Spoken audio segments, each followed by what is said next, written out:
Hello friends, मैं Munesh Sharma from unique computers Roorkee. आज हम लेके आए हैं आपके लिए टैली 6.0, जिसके अंदर हम आपको बताएंगे अगर आपके बैंक से एक्सेल से आप स्टेटमेंट डाउनलोड करते हैं तो उसको इजीली कैसे पैच कर पाएंगे अपने बैंक के मेन अकाउंट के साथ या बैंक की स्टेटमेंट के साथ।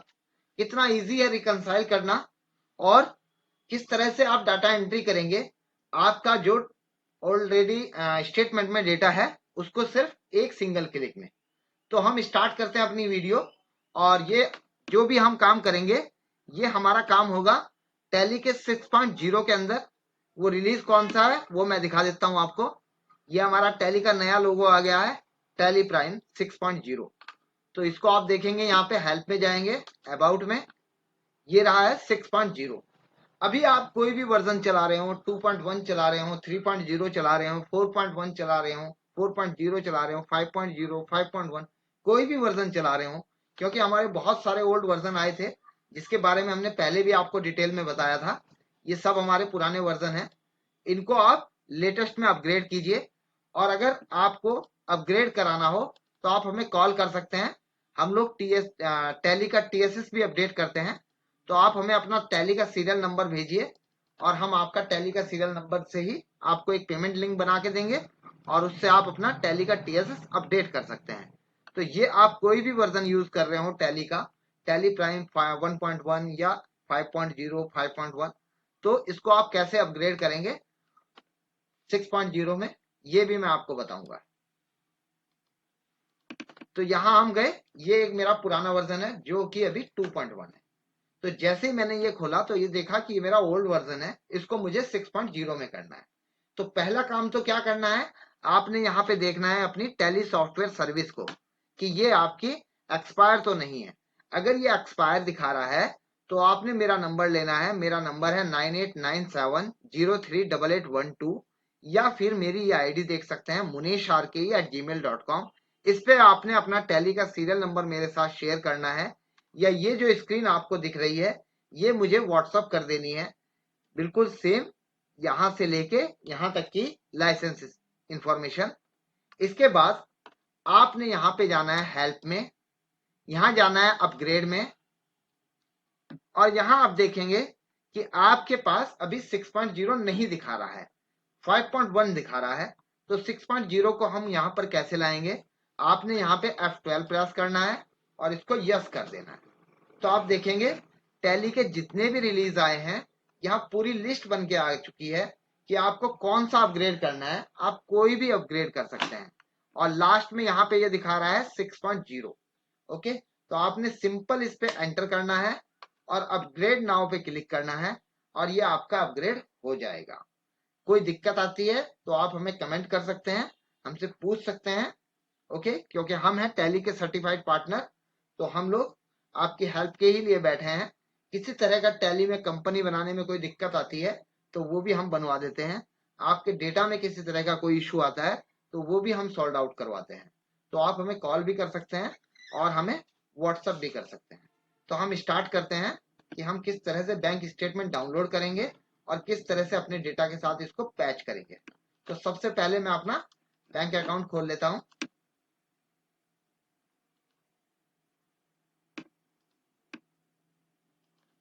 यहाँ पे मेरा पंजाब नेशनल बैंक में अकाउंट है।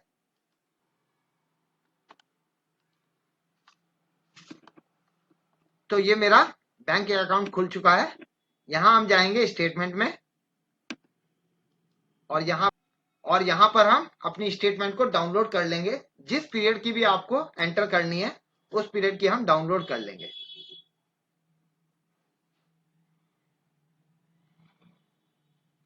तो मैं यहाँ पर जनवरी से 1 जनवरी से 31 जनवरी तक की स्टेटमेंट डाउनलोड कर लेता हूँ।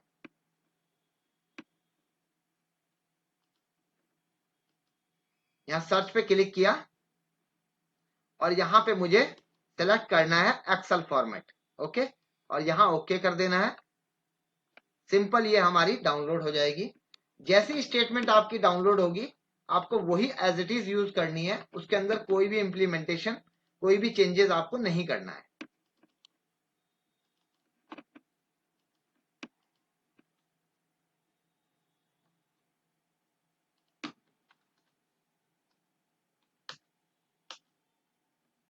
तो ये मेरी बैंक स्टेटमेंट डाउनलोड हो चुकी है। तो अब हम स्टार्ट करते हैं। ये बैंक स्टेटमेंट का एक बार मैं फॉर्मेट आपको दिखा देता हूं। तो ये हमारी डाउनलोड हुई है यहाँ पर, ओके, गूगल के अंदर। यहाँ पर इसको हमने ओपन फोल्डर कर लिया। तो आप ये देख सकते हैं यहाँ पे मेरी स्टेटमेंट डाउनलोड हुई है। तो मैं आपको कहूंगा, क्योंकि अगर आप ये ऑप्शन यूज करेंगे और कंटिन्यूअसली यूज करेंगे, तो इसके लिए आप ये कीजिए कि यहाँ पे डी ड्राइव के अंदर एक फोल्डर बनाइए और उसका नाम रखिए बैंक स्टेटमेंट। आपके 2 बैंक भी हो सकते हैं, आपके 3 बैंक भी हो सकते हैं। तो यहाँ पे इस तरीके से डी के अंदर मैंने बैंक स्टेटमेंट का एक फोल्डर बना लिया और इसको इसमें ट्रांसफर कर दिया। ओके, बहुत सिंपल है। यहाँ पे आपको पाथ दिख जाएगी और आपने इसको खोल देना है ऐसे करके, और यहाँ पे आपने इसको कॉपी कर लेना है। अब हम टैली के अंदर जाएंगे और यहाँ पे आपको ऑप्शन मिलेगा इंपोर्ट का। इंपोर्ट में आप जाएंगे और यहाँ पे आपने बैंक स्टेटमेंट पे क्लिक करना है। यहाँ आपसे पूछेगा कौन से बैंक के लिए आपको इसको सेलेक्ट करना है। क्योंकि ये मेरा डेटा अभी एंटर नहीं हुआ है, तो मुझे इसे खोलना है पहले।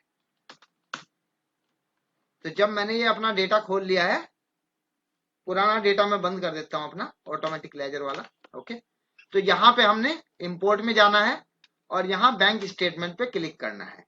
यहाँ आपसे पूछेगा कि ये जो स्टेटमेंट आप डाउनलोड कर रहे हैं ये कौन से बैंक के लिए है। तो मेरे यहाँ पे जैसे बहुत सारे बैंकों की लिस्ट दिखा रहा है ये, तो इस तरीके से मुझे अभी पंजाब नेशनल बैंक में डालना है। तो यहाँ एंटर करना है और यहाँ पाथ बतानी है कि मेरा डेटा कहाँ रखा हुआ है। इस पाथ को अगर आप बार बार बताएंगे तो वो भी आप चाह सकते हैं, और आप इसको फिक्स करना चाहें पाथ को, तो यहाँ पे आप इंपोर्ट में जाइए, यहाँ कॉन्फ़िगरेशन में, और यहाँ एक ऑप्शन मिलेगा बैंकिंग का। ये आप अपनी पाथ फिक्स कर सकते हैं ताकि आपको बार बार पाथ ना बतानी पड़े। जैसे मैंने यहाँ पे फिक्स कर दिया है बैंक स्टेटमेंट के नाम से।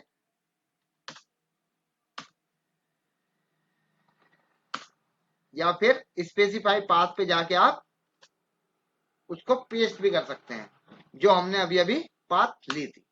ओके, ये मेरा पाथ फिक्स हो गया और इसको मैं कंट्रोल ए कर दूंगा, ये सेव हो जाएगा। अब हम इंपोर्ट में जाएंगे और यहाँ बैंक स्टेटमेंट में जाएंगे। तो फिर से हम पंजाब नेशनल बैंक सेलेक्ट करेंगे, तो यहाँ आपने कर देना है। ओके, अब ये पूछता है कौन सा फॉर्मेट है आपका, एक्सेल का है, सीएसवी का है, कोई और फॉर्मेट है। तो आप इसमें ऑल सपोर्टेड फॉर्मेट कुछ भी सिलेक्ट कर सकते हैं। ऑल फॉर्मेट चाहिए या सपोर्टेड फॉर्मेट चाहिए वो आप कर सकते हैं। क्योंकि अभी मेरी यहाँ पे सिर्फ एक ही स्टेटमेंट है तो ये एक ही दिखा रहा है। आपकी स्टेटमेंट जैसे जैसे आप डालते रहेंगे तो ये पूरी लिस्ट भी दिखाएगा आपको और आप उन्हें चेक भी कर पाएंगे। ओके, तो मैं यहाँ पे क्लिक कर देता हूँ और यस कर देता हूँ। जैसे ही मैंने यस किया तो जैसा मेरा स्टेटमेंट का फॉर्मेट था सेम फॉर्मेट मुझे यहाँ पे मिल गया है। इसी तरीके से स्टेटमेंट के अंदर होता है, विड्रॉल होता है, डिपॉजिट होता है, लास्ट में हमारा रनिंग बैलेंस होता है। तो हम यहाँ पे क्लिक करेंगे इंपोर्ट पे, और ये मेरी 51 ट्रांजेक्शन्स हैं जो इसने इसके अंदर इंपोर्ट कर दी है। कब से हैं? 1 जनवरी से लेके 31 जनवरी तक। तो अब मैं प्रेस करूंगा बैंक रिकंसिलेशन। तो यहाँ आपको ये दिखा रहा है कि 1 जनवरी से 31 जनवरी तक 51 ट्रांजेक्शन्स हैं जो अनरिकंसाइल्ड हैं और अवेलेबल इन बुक्स। आपकी बुक्स में इस पीरियड में कोई भी ट्रांजेक्शन एंटर नहीं हुई है। तो क्योंकि मैंने नहीं डाली है इसलिए ये दिखा रहा है। अगर आपने ऑलरेडी डाली होगी ट्रांजेक्शन तो ये यहाँ मैच करा देगा कि इतने रुपए की ट्रांजेक्शन आपकी ऑलरेडी एंटर हो चुकी हैं और इतने रुपए की अभी आपकी बची हुई है। तो यहाँ पे आप देख सकते हैं ये बिल्कुल आपको दिखा रहा है, जितने रुपए का भी आपका डिफरेंस है उसको यहाँ पे दिखा रहा है ये। तो यहाँ आपको 2 ऑप्शन मिलेंगे, पहला ऐड डिपॉजिट, दूसरा ऐड विड्रॉल। पहले आप डिपॉजिट भी कर सकते हैं, पहले आप विड्रॉल को भी एंटर कर सकते हैं। दोनों का फॉर्मेट सेम है, दोनों का तरीका बिल्कुल सेम है। ओके, तो यहाँ हम सेलेक्ट करेंगे 24 ट्रांजेक्शन। ये आपके सामने आ गई हैं 24 ट्रांजेक्शन जो विड्रॉल्स हुई हैं। आप इनको देख के जैसे 4 तरीके मैं आपको बताऊंगा आपके एंटर करने के कि किस किस तरीके से आप बैंक स्टेटमेंट एंटर कर सकते हैं। जैसे ये सिंपल है, मुझे पता है ये बैंक चार्ज है, मैंने इसको सेलेक्ट किया, स्पेस बार दबाएंगे तो ये सेलेक्ट हो जाएगा। ओके, इस तरीके से जो भी मुझे बैंक चार्ज दिखाई दे रहा है या IMPS चार्ज दिखाई दे रहा है वो मैंने सब सेलेक्ट कर दिया। तो ये सेम ट्रांजेक्शन है 5 रुपए 90 पैसे की। ये मेरा IMPS का चार्ज होता है। तो अब इसको डालने के दो तरीके हैं। अगर आप चाहते हैं कि इसको मुझे कॉन्सोलिडेटेड में डालना है, कि सबको इकट्ठा एक ही वाउचर में एंटर कर देना है, तो वो भी आप कर सकते हैं। सिंगल सिंगल वाउचर डालने हैं, एक ही लेजर में सेलेक्ट करने हैं, तो वो भी आप कर सकते हैं। तो कॉन्सोलिडेटेड के लिए आपको क्या करना है, यहाँ पे आप देखेंगे क्रिएट वाउचर का एक ऑप्शन है और यहाँ पे आप देखेंगे कॉन्सोलिडेटेड वाउचर का है। तो अगर मैंने यहाँ पे कर दिया और इसको IMPS चार्ज कर दिया, तो आप देखेंगे ये सब टोटल हो के आ गया कि टोटल 47 रुपए 20 पैसे की ट्रांजेक्शन है। आप इसको एंटर कर सकते हैं और ये आपका सेव हो जाएगा। दूसरा तरीका, अब जो बाकी के 3 तरीके हैं वो मोस्टली यूज होने वाले तरीके हैं, तो उनको आप ध्यान से देखिएगा। मैंने दोबारा से यही 7 ट्रांजेक्शन सेलेक्ट की हुई हैं और मैंने यहाँ क्लिक किया क्रिएट वाउचर्स पे, तो आप देख सकते हैं ये सारी ट्रांजेक्शन्स आ चुकी हैं। अब मेरे पास दो तरीके हैं, या तो मैं यहाँ पर IMPS चार्ज इस तरीके से एक एक लेजर सेलेक्ट करूं, या फिर ऊपर टॉप में देखेंगे आप कॉमन लेजर पे और यहाँ पे एक ही बार IMPS चार्ज लिख दूं, तो आप देखेंगे ये सब में ऑटोमेटिक लिखा हुआ आ जाएगा। देख सकते हैं, एक तरीका ये है। अब आपने कुछ नहीं करना है और सिंपल कंट्रोल A करना है। यहीं पे आपसे पूछेगा mark as regular and reconcile, तो आपने इस पे क्लिक कर देना है और इसको यस कर देना है। अब हम जाके देखेंगे कि जनवरी में अभी तक हमारे पास ट्रांजेक्शन्स नहीं थी, अब वो ट्रांजेक्शन्स अवेलेबल हैं या नहीं है। तो DAL बैंक और ये जनवरी में आपकी ट्रांजेक्शन्स आ चुकी हैं। ओके, जितनी भी मैंने ट्रांजेक्शन्स डाली हैं। आगे हम दोबारा इसी में जाएंगे। अब ये विंडो मैंने स्किप कर दी है। इस विंडोज के अंदर दोबारा जाने के लिए आपको क्या करना है, बैंकिंग में जाना है, फिर बैंकिंग एक्टिविटीज में जाना है और यहाँ पे आपको अपना बैंक सेलेक्ट करना है। कौन सा बैंक था हमारा, पंजाब नेशनल बैंक। यहाँ पे आपको ये स्क्रीन दोबारा मिल जाएगी। तो दोबारा से आपको मिल गया कि ये इतनी कम हो चुकी हैं और ये अभी विड्रॉल्स और भी हैं। तो इसमें आप देख सकते हैं कि ये पेमेंट मैंने किसको दी है। ओके, तो ये आपको पता चल जाएगा। कभी अकाउंट नंबर से आप रेक्टिफाई कर पाएंगे कि ये किसकी स्टेटमेंट है या किसका बैलेंस ट्रांसफर किया है। तो अभी मैं दिखाता हूं आपको, जैसे ये एक पेमेंट है मैंने किसी को की है, तो यहाँ पे हम क्रिएट वाउचर या F7 प्रेस करेंगे और यहाँ उस पार्टी का नाम सेलेक्ट कर देंगे। ओके, तो ये आप देख सकते हैं नीचे बॉटम में देखेंगे कि जो नरेशन आपकी स्टेटमेंट के ऊपर लिखी हुई थी वही सेम नरेशन आपकी यहाँ पर भी आ चुकी है। इसको आप अगेंस्ट रेफरेंस कर देंगे, किस बिल के अगेंस्ट ये पेमेंट हुई है। जैसे अभी आप सिंपल करते हैं तो उसी तरीके से आप इसको कर देंगे। ये आपका एंटर हो गया। ओके, इसी तरीके से आप चाहते हैं कि ये सब लेजर मुझे पता है और मैं इन सब के नाम जानता हूं, इनको मुझे सिर्फ ओके ओके करना है। तो आपने क्या करना है, सारी ट्रांजेक्शन सेलेक्ट करनी है और यहाँ पे क्रिएट वाउचर्स पे क्लिक करना है। यहाँ पे आपने डाल देना है ये किसकी पार्टी है, ये लीजिए मैंने डाल दिया, ये डाल दिया मैंने मुनीश शर्मा, ये डाल दिया मैंने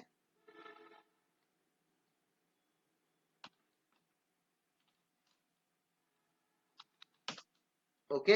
इस तरीके से आप जितनी भी पार्टियां आपकी हैं सबको आप ओके ओके कर देंगे और ये आपके एंटर हो जाएंगे। यहाँ पे हमारा सारे लेजर बने हुए हैं, इनको सब एक साथ भी कर सकते हैं।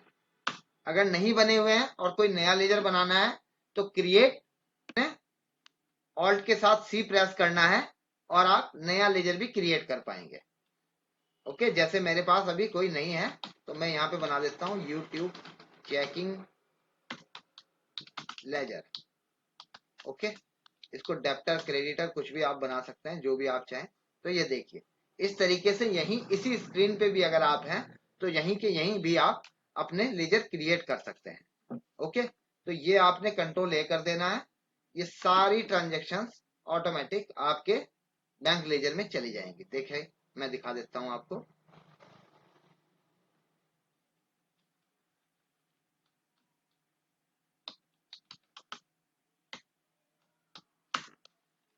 ये देखिए, तो आई थिंक ये ऑप्शन मुझे तो बहुत अच्छा लगा है, लेकिन आप लोगों को कैसा लगा और इसको आप यूज कर पाएंगे या नहीं कर पाएंगे। कोई भी इश्यू आपको होता है तो आप कमेंट करके जरूर बताइए। और अगर ये वीडियो अच्छी लगी हो, क्योंकि अभी हम एक सीरीज फिर से शुरू करेंगे 6.0 की, जिसके अंदर हम नए नए तरीके बताएंगे आपको क्रिएट कंपनी करने के लिए। आपके सारे लेजर्स कितने इजीली तरीके से आप क्रिएट कर पाएंगे इस 6.0 के अंदर, क्योंकि अप्रैल आ रहा है। अप्रैल में आप बिल्कुल नए तरीके से अपनी कंपनी बनाना चाहते हैं तो प्लीज चैनल को सब्सक्राइब जरूर कीजिए। और अगर ये वीडियो अच्छी लगी हो तो लाइक कीजिए, और वीडियो में अगर कोई पार्ट बहुत अच्छा लगा हो तो भी कमेंट कीजिए। अगर कोई दिक्कत आई है या कोई इशू या कोई आप पूछना चाहते हैं तो उसके लिए भी आप कमेंट करके हमें बताइए। बाकी मेरा मोबाइल नंबर आप लोगों के पास है ही, तो अगर आपका टीएसएस अभी तक अपडेट नहीं हुआ है और आप अपने टीएसएस अपडेट कराना चाहते हैं तो मुझे आप कॉल कर सकते हैं इस नंबरों पे। Okay.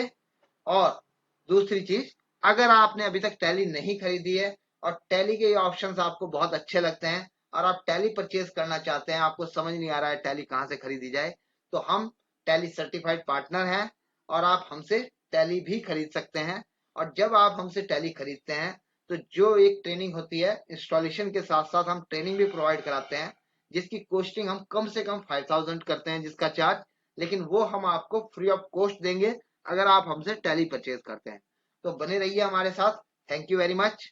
Munesh Sharma from unique computer.